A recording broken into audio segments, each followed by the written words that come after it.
You know, when I start challenging people to become more mobile or more flexible, one objection that I get all the time, especially from patients and some clients, is, Doc, I've never been flexible. Doc, I've never really been mobile.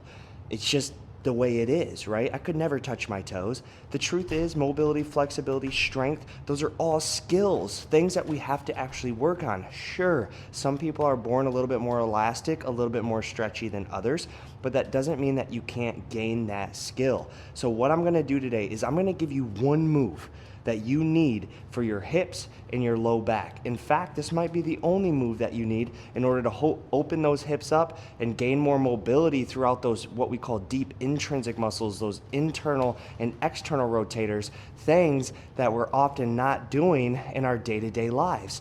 We flex, we extend, but how often do we actually internally, externally rotate those hips, right? So what you're gonna do, all you need is a little 6x6 foot space. You're gonna get down on the ground.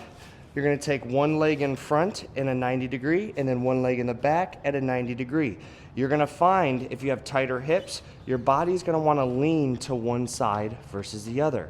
So I'm gonna show you a modified move as well. You can take a pillow, a yoga block, put it under that hip, and that's gonna allow you to sit more upright. Or you can take your hand into the side and push yourself more upright. And you're gonna lean forward and stretch that hip in the front. And then you're gonna lean back, lean forward,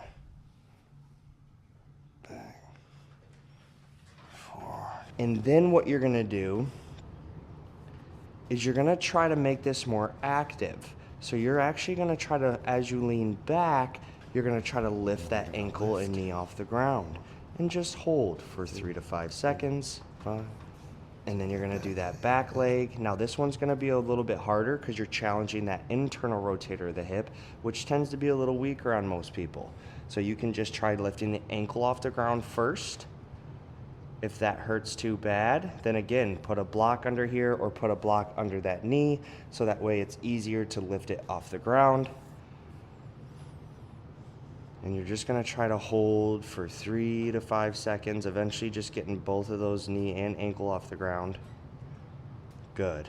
And then you're gonna do the same thing again in the front. Do this 3 to 5 times, both sides. And you're gonna do that same exact thing on this side.